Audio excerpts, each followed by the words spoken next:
Então, muito boa noite a todos. Eu sou Rômulo Capelo Teixeira, para algum colega que porventura pode ser a primeira vez que participe das nossas reuniões, né?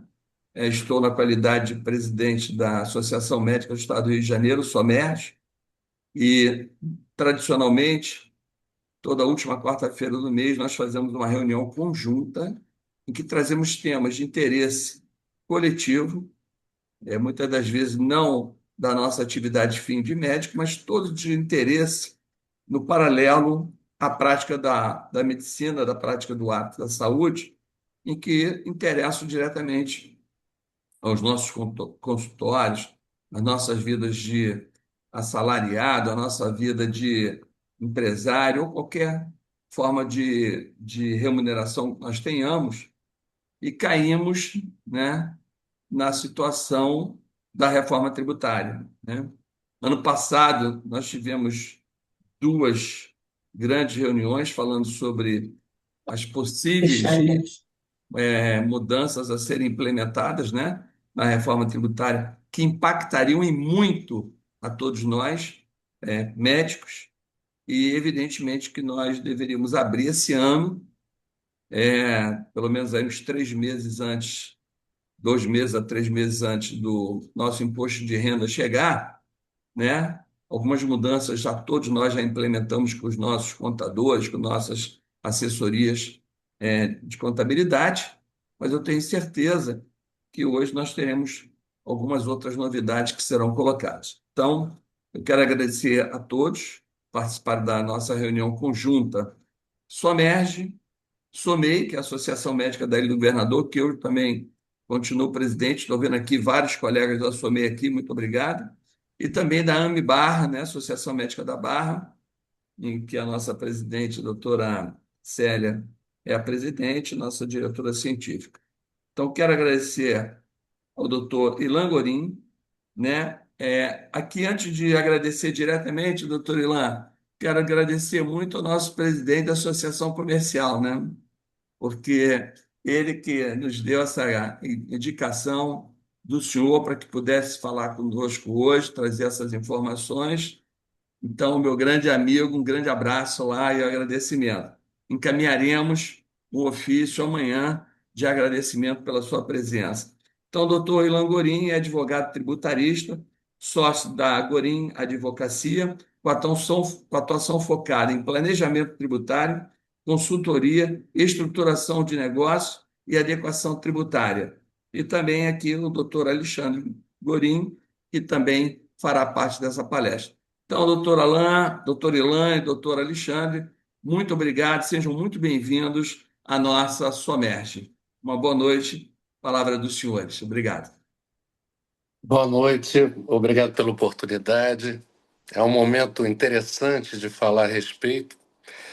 Na realidade, a reforma tributária está se iniciando agora, mas nós vamos fazer um apanhado mais amplo que a reforma tributária em função de modificações que surgiram nos últimos tempos e que vão também atingir parte desse público. Então, a gente está falando tanto da reforma tributária, quanto do aumento do lucro presumido para um patamar de faturamento acima de 5 milhões por ano, como o surgimento do imposto de renda mínimo para distribuições de lucro acima de 600 mil por ano. Então, são esses elementos que a gente vai considerar na nossa análise.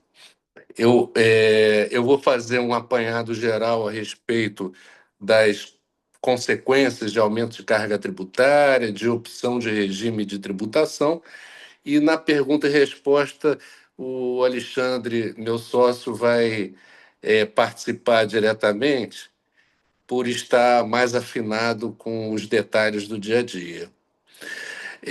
Agora, falar para o público médico é um pouco complexo, porque existem variações, pelo que a gente acompanha, de natureza de serviços, né? Então, cada uma dessas naturezas terá uma implicação diferente com essas modificações. Então, a gente dividiu aqui em algumas categorias para abordar o assunto, mas também para depois ilustrar melhor. Nós preparamos umas tabelas que vão ficar à disposição de vocês depois da palestra e que já trazem mais em detalhes a mensuração das modificações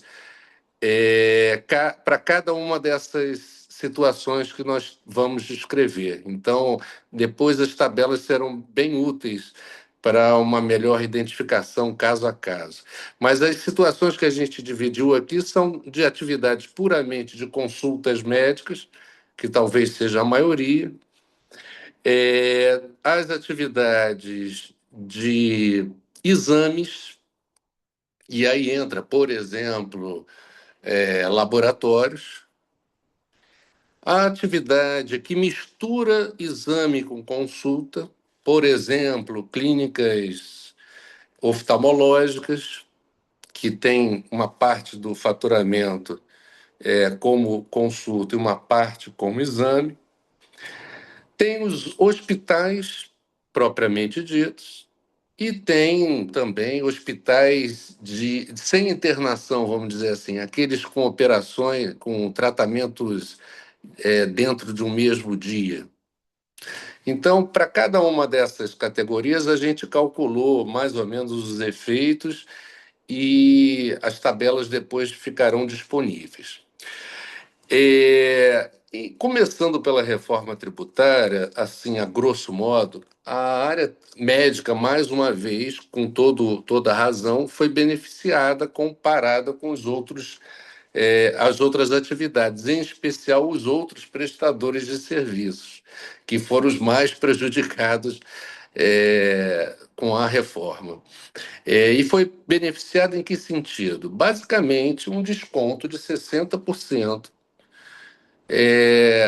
nas alíquotas cheias do IBS e CBS. Isso faz muita diferença. Imaginem que, provavelmente, o CBS, que vai substituir o PIS e COFINS, terá uma alíquota de 12%, então, com desconto de 60%, ele cai para 4,8%, algo assim.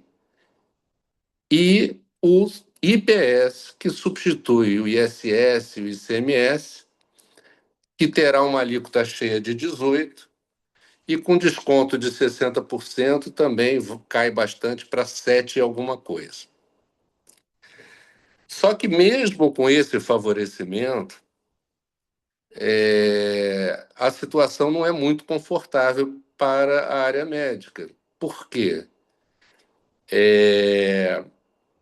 A substituição de um PIS e COFINS, que para a área médica já era beneficiada com as alíquotas de 3,65, que são as antigas alíquotas aplicadas a todos, mas que hoje estão restritas a poucas atividades, os 3,65 podem se tornar, já no ano que vem, em 2027, 4,8%. Só aí já teríamos um aumento de um pouco mais de 1% do faturamento.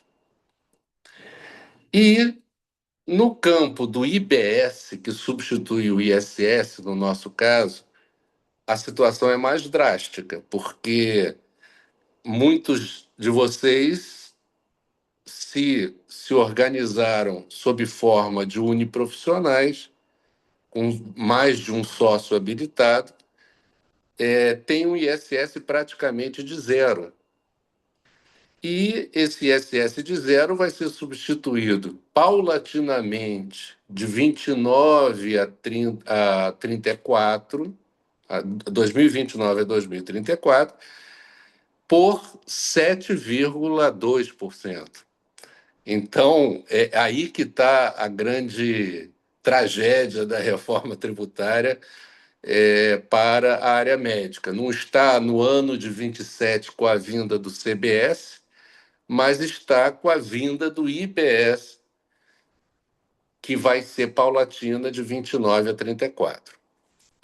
Com relação aos outros itens, o aumento do lucro presumido, por exemplo, é um aumento razoável, porém, ele não se aplica a todas as empresas do presumido, porque o aumento de 10% da margem de lucro e, consequentemente, da carga tributária do presumido, a título de imposto de renda e contribuição social, se dará apenas sobre o faturamento que ultrapassar 5 milhões por ano. Então, não pegam todos os profissionais da área médica com as suas sociedades, mas podem pegar vários. E esse aumento significará, eventualmente, para uma empresa com atividade de consulta, cujo presumido tem uma margem de 32% e que acaba custando até 11% do faturamento, esse 11% vai crescer em 10%, ou seja, vai ser mais 1, alguma coisa por cento do faturamento que estaria sendo majorado por força dessa novidade. E, por último, o imposto de renda mínimo, que todos já devem ter tomado conhecimento, que, na verdade, é a volta da taxação da distribuição de lucros e que vai sofrer incidência de 10%, tanto na fonte quanto na declaração, é, e é, com o detalhe, para rendas acima de 600 mil por ano, então um aspecto importante para considerar é que o número de sócios vai implicar vai influenciar nesse cálculo. Quer dizer, quanto maior o número de sócios, mais a tendência de diluir e se aproveitar dessa franquia, vamos dizer, dos 600 mil iniciais. E uma parte desta retenção de 10% será devolvida, ou pelo menos espera-se que será devolvida, que na realidade ele só vai prevalecer sobre a, a, a diferença para com a carga tributária máxima de 34%. Então, se a gente tem uma clínica com tributação a 32%, em geral, nessa área vai haver uma alíquota efetiva de imposto de renda mínimo, porque o presumido acaba tendo uma carga tributária mais baixa que os 34% do lucro real. Então, esse é o panorama mais macro. E, descendo aos detalhes agora de cada situação, vamos começar pela parte das consultas. O que acontece na consulta?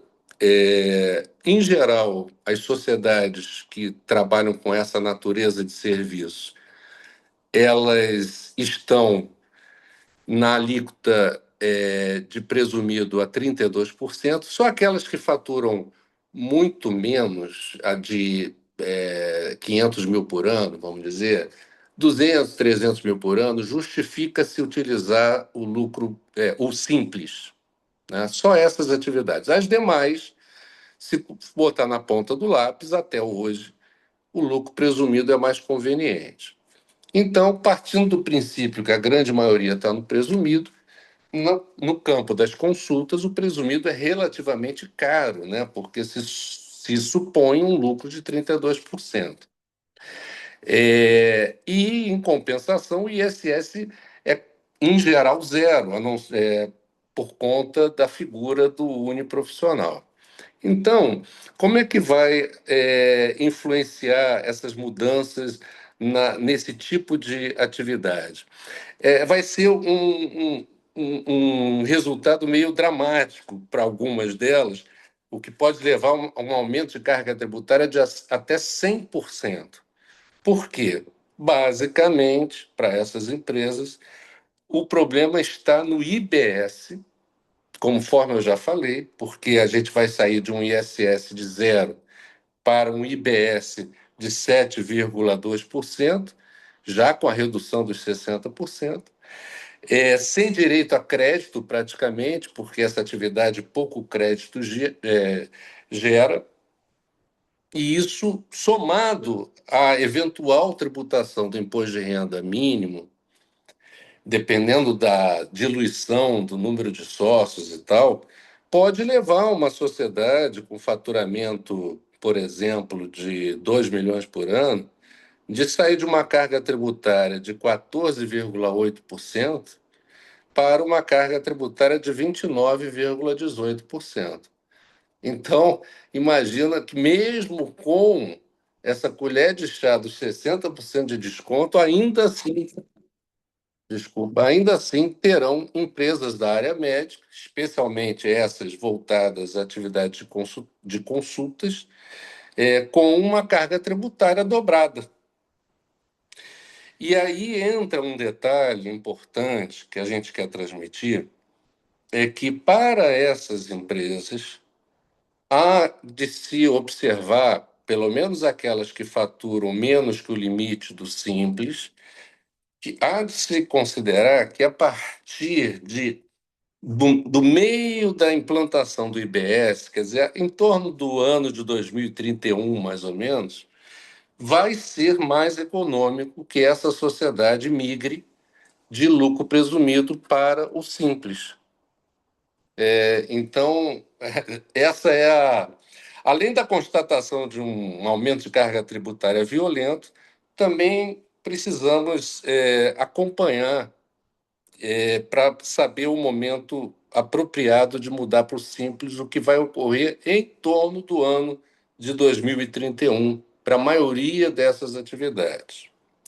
Quando a gente entra já no campo das atividades de exames, ou de laboratórios, ou exames de imagem, os números mudam bastante. Porque essas, em geral, pelo caráter empresarial, elas já não usufruem do benefício do ISS uniprofissional. Então, e elas também já se beneficiam de uma alíquota bem mais reduzida do lucro presumido. Então, o que que acontece? Elas vão ter um aumento bem menor, na faixa aí de até 20%.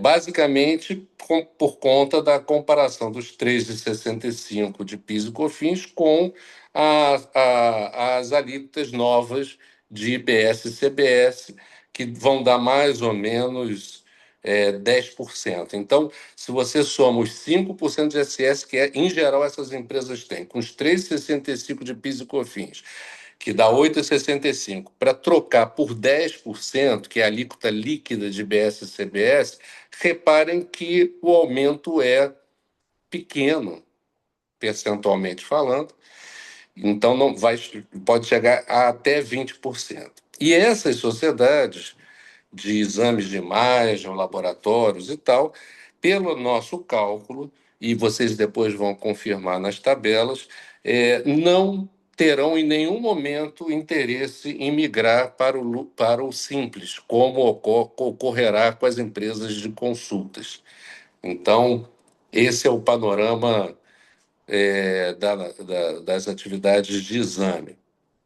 Os hospitais, esses sim terão um aumento maior, não como de consulta, mas terão um aumento de até 50%. Basicamente por causa do aumento do presumido e do imposto de renda mínimo e também do IBS e CBS, que terá alguma variação. Eles sofrem mais porque já se beneficiam de um ISS de 2%. Então, o pulo para o IBS ele é mais dramático no hospital. E pelos nossos cálculos, o hospital continua com aquela situação que, basicamente, eles, em função da característica de folha de pagamento alta, com margem baixa de lucro e presumido barato, acaba que o lucro real e o lucro presumido, como o próprio Simples, para aqueles hospitais muito pequenos, não geram grandes distorções de carga tributária. Então, aí a opção de tributação para os hospitais, em geral, não é muito problemática em termos de diferença de carga tributária. Aquelas outras situações que envolvem exames e consultas ao mesmo tempo, por exemplo, uma clínica oftalmológica, elas terão também um aumento mais relevante de até 50%, e sim terão que observar, eventualmente, uma, uma mudança para o Simples a partir em torno do ano de 2031, como as de consultas. Basicamente, esses são os cenários tanto de aumento de carga tributária quanto de eventual mudança de de regime de tributação para essas categorias. Ainda faltam alguns minutos para o tempo previsto. Sim, sim, sim, doutor Ilan, fica à vontade. O que eu posso só acrescentar, assim, no geral, é que no campo da área médica, os cuidados de sempre que precisam ser tomados em termos tributários para poder escolher a melhor opção é sempre aquela história do uniprofissional para determinados ramos, que às vezes é um pouco duvidoso e tal, mas é uma atitude muito importante examinar caso a caso em que situação que pode ser aproveitado, porque muitas vezes a empresa é excluída, não porque os sócios praticam atividades diferentes da sociedade ou têm habilitações diferentes, mas por questões mais subjetivas, do tipo caráter empresarial. Então, essa subjetividade é meio dramática, né? Porque a fiscalização fica um pouco poderosa no sentido de escolher aquela sociedade que tem um aspecto mais comercial do que médico, e isso deixa a empresa bem vulnerável, né? No campo do simples, que aquelas pequenas utilizam, sempre tem que observar a questão do fator R, né?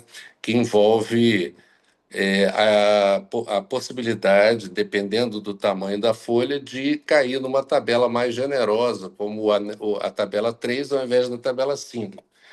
E para isso, muitas vezes, basta calibrar melhor o prolabore dos sócios para encaixar naquele limite mínimo de 28% do faturamento e assim poder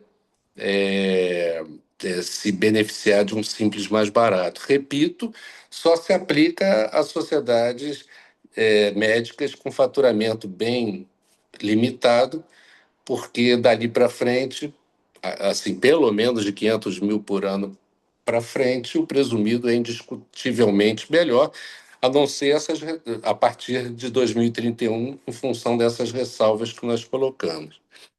Um outro detalhe importante também é saber aplicar o presumido mais barato, que também tem uma subjetividade razoável, na medida em que ele é restrito a serviços de caráter hospitalar. E aí gera uma série de dificuldades de interpretação. A Receita Federal e a Justiça têm facilitado um pouco a maioria dessa área cinzenta, mas ainda assim, cada caso tem que ser olhado com lupa para que não haja um desenquadramento de 8% para 32% e com multa e juros. Eu não tô com acesso ao horário aqui. Que horas são? 8 horas. Tranquilo, E são faltam 10 minutos, né? Talvez a gente pudesse, então, priorizar as perguntas, porque os casos excepcionais são os casos específicos podem gerar alguma variação, né?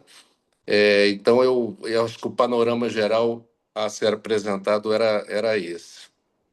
Aí fica o meu sócio Alexandre encarregado de responder às situações dentro do possível, né? Porque tem exceções que merecem um estudo mais profundo, mas ele acompanha regularmente esse cenário e pode colaborar com alguma dúvida em especial. Soilan, na verdade, nesses 25 minutos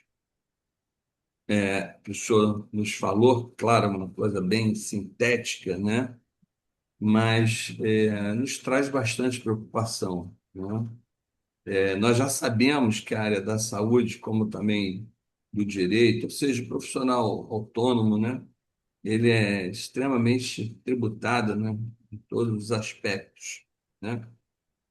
O senhor, no frigir dos ovos agora, já da implantação esse ano dessa reforma tributária, como o senhor encara, aí não é tão técnico, mas um aspecto em geral, como é que o senhor encara e fala para todos nós em relação a sermos médicos, em sermos profissionais em que os nossos recibos vão direto pela Receita, o nosso livro caixa direto pela Receita.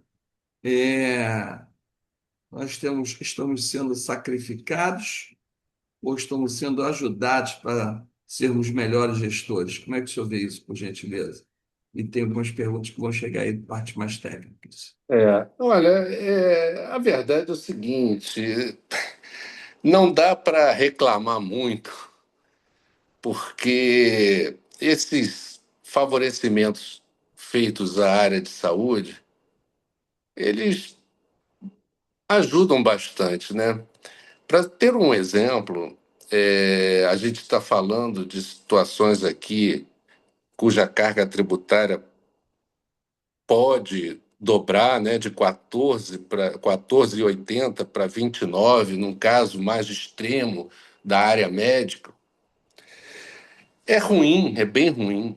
Mas quando nós somos, por exemplo, autores da primeira ação contra a reforma tributária no Brasil, que se dedica a tentar salvar os prestadores de serviços em geral, aqueles que não obtiveram nenhum favorecimento, como, por exemplo, a área médica com 60% de desconto.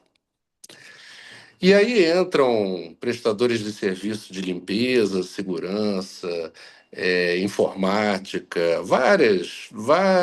a grande maioria dos prestadores de serviços, diria centenas de milhares de empresas prestadoras de serviços, que estão na nossa tese de defesa, estão enquadrados na figura de confisco, porque eles terão uma alíquota, uma carga tributária só de IBS e CBS. Repara que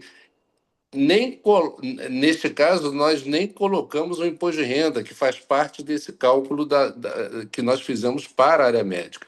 Então, teria até que agregar, mas só a tributação do INSS patronal mais o IBS e CBS pode chegar a 41% do faturamento.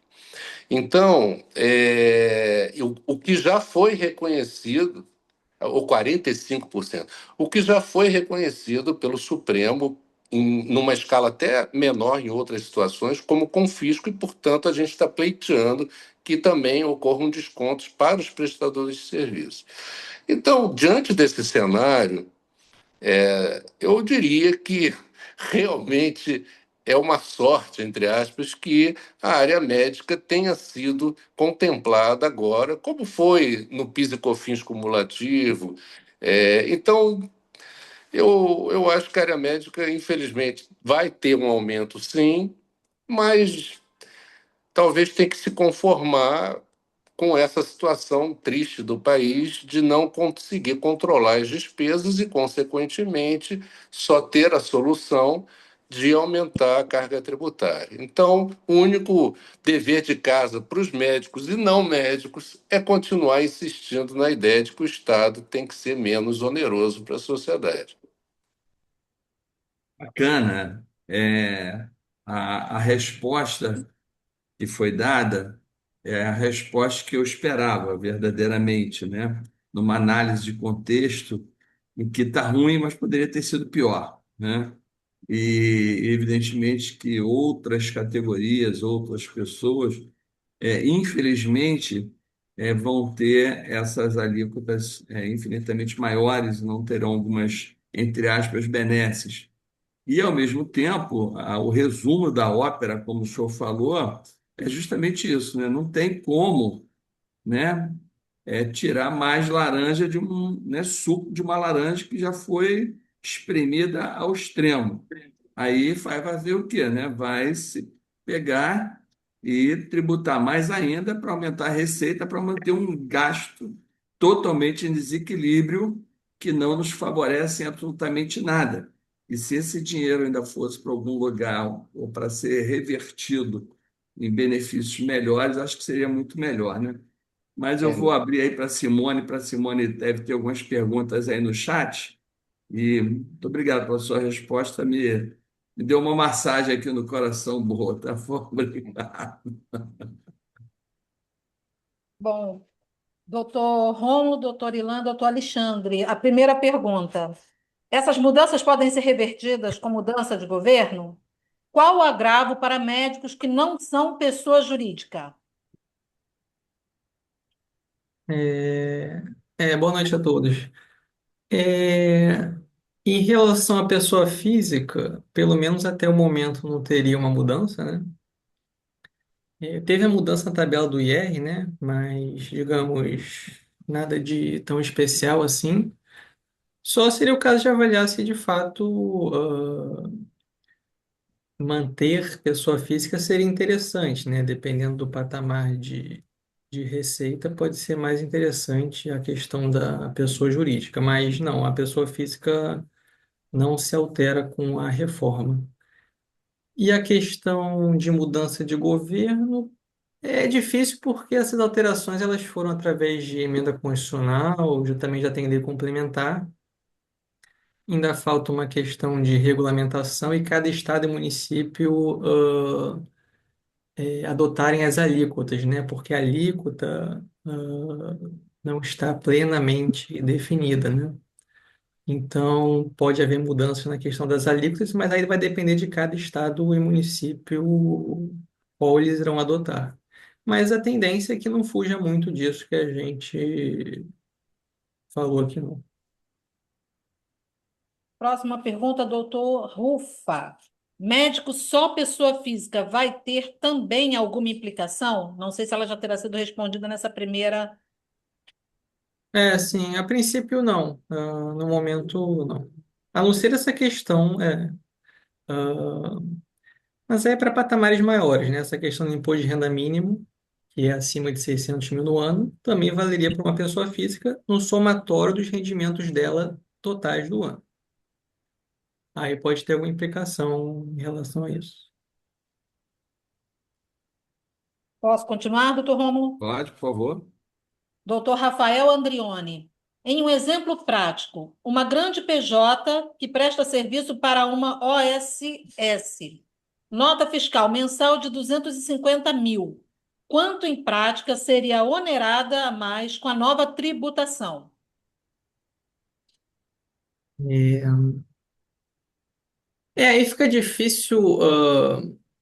É, é, em parte é o que a gente comentou da tributação do presumido, né? Por exemplo, para 26, tem que ver a questão do lucro, né? Para ver se eventualmente alcançaria imposto de renda mínimo. Tem essa questão do aumento de 10% da presunção do lucro presumido.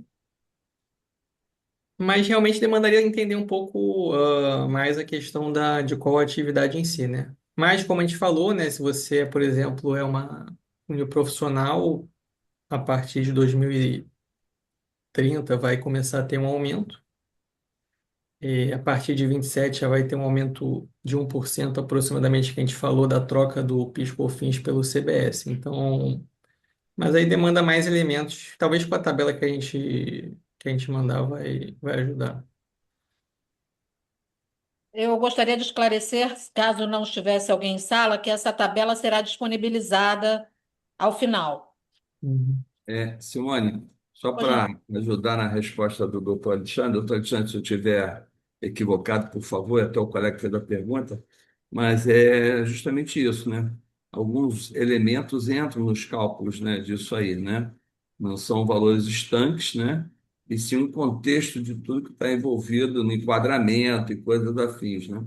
Então, verdadeiramente, isso tem que ser levado em conta para ver, mas com certeza algum reajuste vai ter, que não tenha dúvida, e dependendo até mesmo do lucro presumido ou coisa parecida, né? Uhum. Posso continuar? Por favor. O usuário do Zoom pergunta: como fica quem é pessoa física, como, por exemplo, o cooperado da Unimed, mas também tem PJ? Poderá também fazer livro caixa? Então, a pessoa física é o que a gente comentou, né, de não ter alteração. E aí sim, ela pode fazer o livro caixa da própria pessoa física, né, para abater as despesas da atividade, por exemplo. E tendo uma PJ, aí vai ter as implicações dependendo dessa PJ, ser simples ou ser presumido, e aí vão ter as implicações que a gente comentou. Sobre o presumido, por exemplo, ou simples, o ideal seria ter a contabilidade, né, em função da questão da distribuição dos lucros isentos, tanto no simples quanto no lucro presumido. E o livro caixa para a pessoa física. Prosseguindo, usuário conta. Boa noite a todos. Ao médico autônomo que atende pessoa física e também atende planos de saúde PJ, como será com a reforma tributária? Será tributado IBS e CBS? Estará obrigado à emissão de nota fiscal em que situações? Então, a pessoa física, essa parte não se altera, né? Essa questão de nota fiscal, pelo menos no momento, né? Até teve um desmentido da Receita, de que estava tendo uma notícia, né, em relação à nota fiscal, mas a princípio não, né? O autônomo pode ser que isso mude, mas no momento ele não tem novas obrigações acessórias para cumprir, não. Doutor Rômulo, essas são as perguntas que estavam elencadas no chat. Não sei se alguém mais terá alguma pergunta. Passo a palavra para o senhor. Tá, Alexandre e Ilan, eu acho que aqui ficou muita questão que eu gostaria se pudesse, não em cima de uma pergunta, mas em cima de um contexto, de uma palavra de vocês. Você vê que a pergunta é muito assim. Nós temos uma peculiaridade, pessoa física e pessoa jurídica, né? A mesma, o mesmo CPF, ele está envolvido como pessoa física e ele se joga para dentro de uma PJ. A grande parte das perguntas foi em cima disso, que alguns nos exigem isso e a gente tem.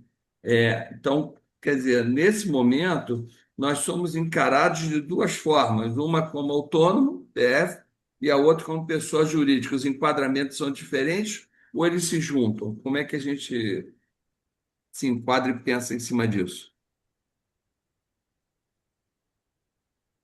É.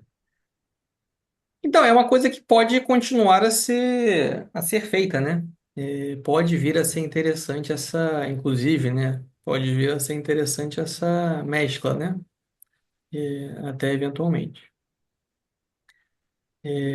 Claro que pode ter algum risco aí, né? Você ter as duas figuras, mas a reforma não alterou isso. Isso é algo que pode continuar a ser teoricamente praticado. E aí pode talvez até tornar mais interessante ainda fazê-lo, né? Já com o aumento da questão da tributação na pessoa jurídica. Então, é algo que pode continuar a ser, não mudou essa configuração, não há uma proibição, e teoricamente pode ser continuado. Aí você vai seguir a vida normal em relação à questão de pessoa física, e na jurídica vai ter essa questão de analisar se você é simples, se vale a pena se continuar sendo, se você é presumido, se vale vou virar simples e a questão de presumido e real também ser analisada. Mas essa configuração, ela continua. Doutor Rômulo, eu tenho duas perguntas ainda agora no chat. Por favor. O usuário do Zoom pergunta: como é a questão de ter créditos para abater o imposto? É, Isso deve ser uma pergunta relativa mais à pessoa jurídica, né? Porque, de fato, com a reforma tributária a partir de 27, né? O que vai existir é o sistema não cumulativo. Até hoje não era uma prática da área médica, né? Que sempre teve o regime cumulativo, seja lucro presumido, seja o simples, seja lucro real, e vai passar a ter débito e crédito, né? Em relação ao CBS e o IBS.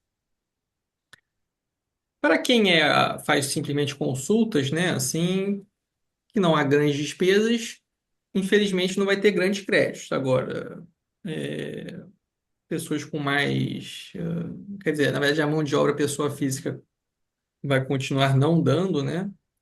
Mas tudo aquilo que paga houve um alargamento um pouco dos créditos, então sim, vai demandar de quem for lucro presumido ou lucro real a partir de 27 ter esse controle novo em relação àquilo dos seus fornecedores, o aluguel, avaliar a questão dos créditos. E vai interferir para essa avaliação qual vai ser a opção de tributação do próprio fornecedor, se ele é do simples, se ele é do presumido. Então, vai tornar mais complexo realmente, independente da questão de aumentar a carga ou não, algo que não existia vai passar a ter, que é essa questão do controle dos créditos.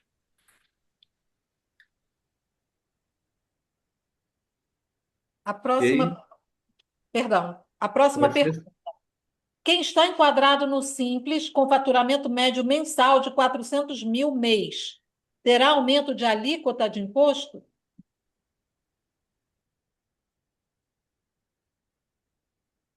Esse faturamento, né, ele é o limite do simples, né? Ele é o teto do. A princípio, na verdade, não teria aumento do simples, mas pode ter aumento da tributação dos dividendos, né? Mas, na verdade, pode ser que não interessaria ficar no simples com esse nível de faturamento. Aí é uma outra análise, mas assim, não há mudança, mas para esse nível de faturamento, a não ser que tenha uma folha alta, a princípio a tributação no simples talvez não nem interessasse, mas não, o simples não teve alteração, a não ser a questão da tributação dos dividendos. Aí sim, dependendo de quanto se tira de lucro, né, acima de 600 mil no ano, vai começar a ter uma escadinha, né? 1, 2% até chegar em 10% a partir de 1.200. Mais uma pergunta. Os créditos só poderão ser usados a partir de 2027?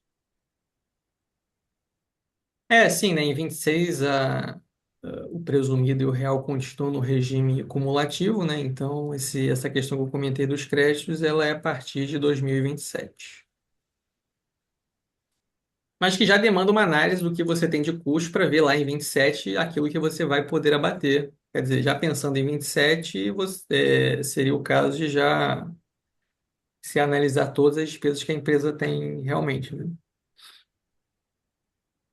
Doutor Rômulo, sem mais perguntas nesse momento. Ok.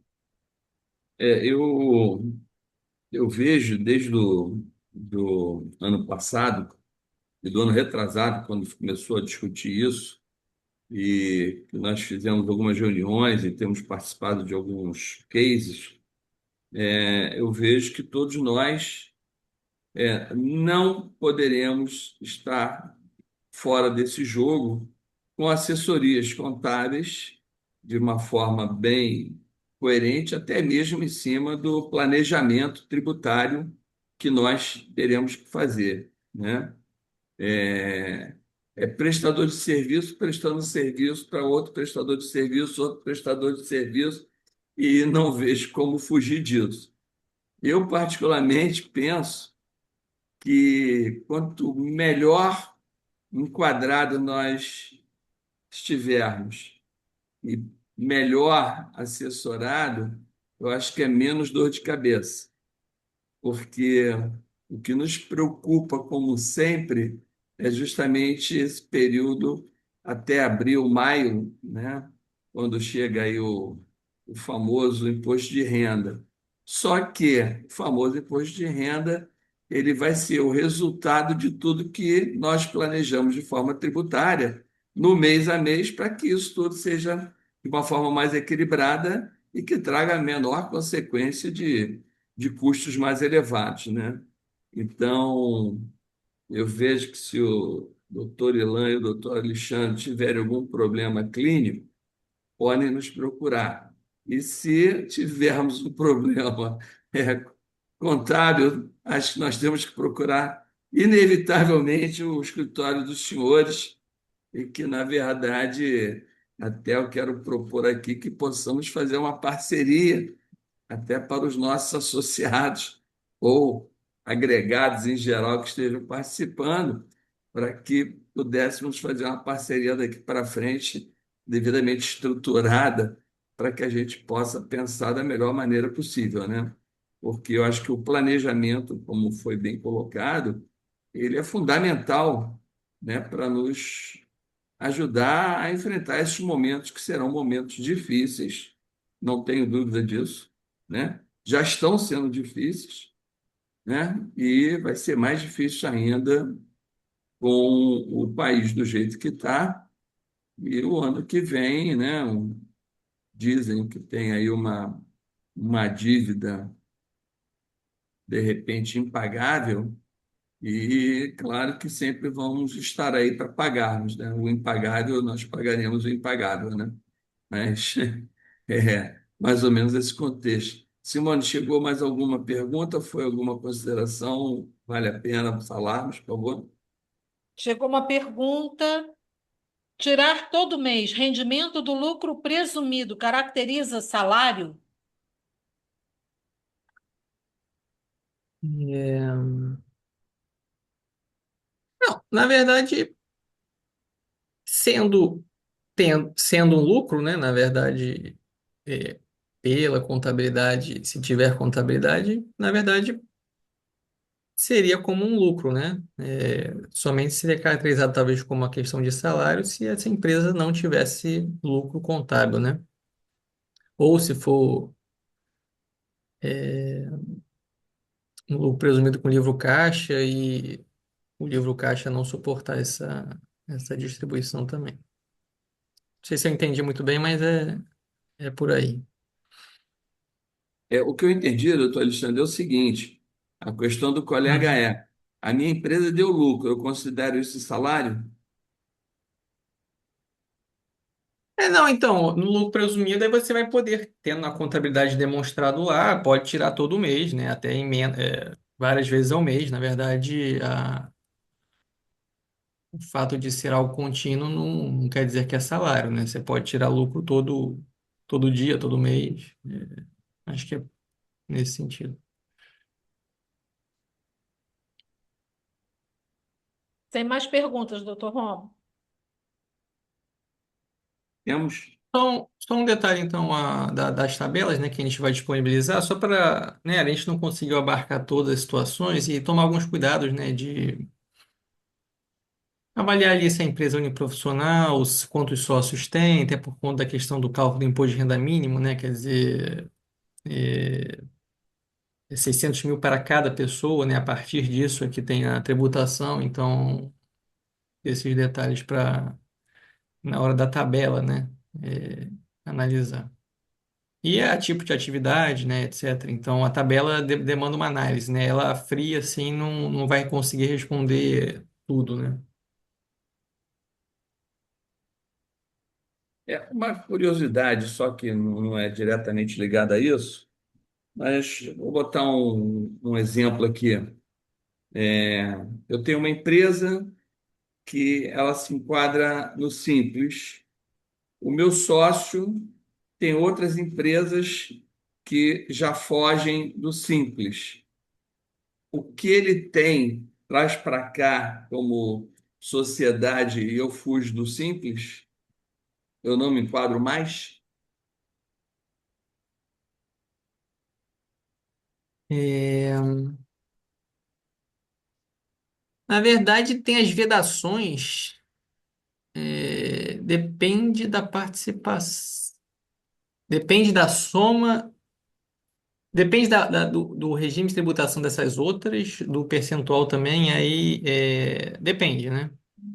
Se você no somatório não deu 4.800, até aí tudo bem. Se esse sócio tem menos de uma porcentagem de menos de 10% de outra, também não seria um problema. Então, depende do caso concreto, mas se na soma dá os 4.800, não estaria ok, né? Por exemplo. É. Pois é, eu faço essa pergunta porque muitos dos colegas aqui, né, não vamos dizer que todos estão extremamente bem-sucedidos, nem que ninguém está passando fome, porque não é verdade. Mas, às vezes, o colega entra numa sociedade, né? E há uma expectativa de que possa estar numa condição do simples, mas outros colegas que possam estar e tenham outras prestadoras de serviço com um faturamento maior que deixe de ter o enquadramento, há uma contaminação de soma, né? De valores que Sim, desenquadra essa empresa, né? sim. Então, isso é Sim. importante, né? Beleza. Isso não se alterou, mas sim, essas vedações existem e aí tem que tomar cuidado realmente quando você é sócio do Simples e também sócio de outra não do Simples, né? É, Realmente tem que controlar isso aí, tem que ser controlado, né? tá bom. Beleza. Simone, uma pergunta? Simone, Negativo, doutor Rômulo, nenhuma outra pergunta nesse momento. tá bom. Bem, então, no horário de 8 horas e 26 minutos, eu quero agradecer imensamente, doutor Ilan, pela sua presença aqui conosco. Quero agradecer também, doutor Alexandre, aí, pela sua presença conosco aqui. Eu acho que foi um bate-papo muito interessante, que foi assim uma versatilidade e de uma forma bem tranquila essa passagem de informações que valem para nos basear e também nos dar informes de conversarmos com as nossas assessorias, com as nossas parcerias em cima do que foi falado aqui, né? Eu gostaria de ouvir as suas últimas palavras aí, doutor Ilan, em relação à sua participação aqui junto conosco, e depois eu gostaria de deixar as palavras de encerramento com o nosso diretor, doutor Benjamin, que está aqui presente. Então, É. doutor Ilan, doutor Bem, Alexandre, suas a- palavras aí, por favor. agradecemos a oportunidade de conversar com todos vocês. É, o momento não é dos melhores, né, com esse aumento, mas, como o Alexandre falou, seria interessante para tirar mais proveito da nossa palestra que essa tabela, depois de distribuída, pudesse ser examinada por cada um, com essas ressalvas que o Alexandre fez também, porque são tabelas padronizadas com pressupostos que podem não se aplicar a cada caso. É, e é isso, estamos abertos a colaborar sempre. Qualquer situação dessa que você colocou de mútua colaboração, já adianto que será prejudicial a vocês, porque eu, pelo menos, sou um grande hipocondríaco, então é melhor que pensar antes de, de qualquer acordo. Mas estamos à disposição e o seu relato a respeito do cuidado com essa área ela é permanente, né? Ainda mais agora que a gente vai viver sob dois regimes tributários diferentes ao longo de vários anos, né? O regime anterior, atual, e o próximo regime da reforma tributária. É uma situação um pouco inusitada, isso só ocorreu nos anos de 1965, a última vez que ocorreu, então muitos de nós, a grande maioria, não vivenciou uma situação como essa, e o cuidado tem que ser redobrado. Obrigado. Doutor Alexandre, Agradeço a oportunidade e estamos à disposição para colaborar aí futuramente. Obrigado. obrigado. Doutor Benjamin, por favor, fazer o encerramento. Agradeço a todos. Passar para o doutor Benjamin fazer o encerramento dessa nossa reunião de hoje. Obrigado a todos. Por favor, doutor Benjamin. Obrigado, Rômulo, pelas palavras, né? Agradecer, claro, ao doutor Ilan Gorim, doutor Alexandre Gorim, por tentar, vamos dizer assim, dissipar nossas dúvidas quanto a esse cipoal tributário que existe aqui no Brasil, né? Então, realmente é uma tarefa bastante trabalhosa, né? Principalmente porque os médicos são muito visados nessa questão do imposto, né? Eu, particularmente, sou pessoa física e até me senti até privilegiado, visto que as alterações da reforma tributária não vão, pelo menos nesse primeiro momento, impactar muito na minha atividade. Mas quero agradecer a todos os nossos diretores, todos os nossos colegas associados e também os não associados, fazendo apelo para que se associem, querendo estar conosco sempre. E a Somerge, a cada última quarta-feira do mês, e excepcionalmente nessa quarta-feira, né? Não podemos fazer na outra quarta-feira. Enfim, prestando serviço aí aos nossos colegas médicos do Estado do Rio de Janeiro e do Brasil. Muito obrigado. Obrigado, uma boa noite a todos. Até a próxima. Obrigado, Simone, por tudo. Obrigado, André. E obrigado a todos os colegas aqui presentes. Um abraço a todos, uma boa noite. Boa noite a todos. Um Boa noite, abraço. obrigado. Um abraço.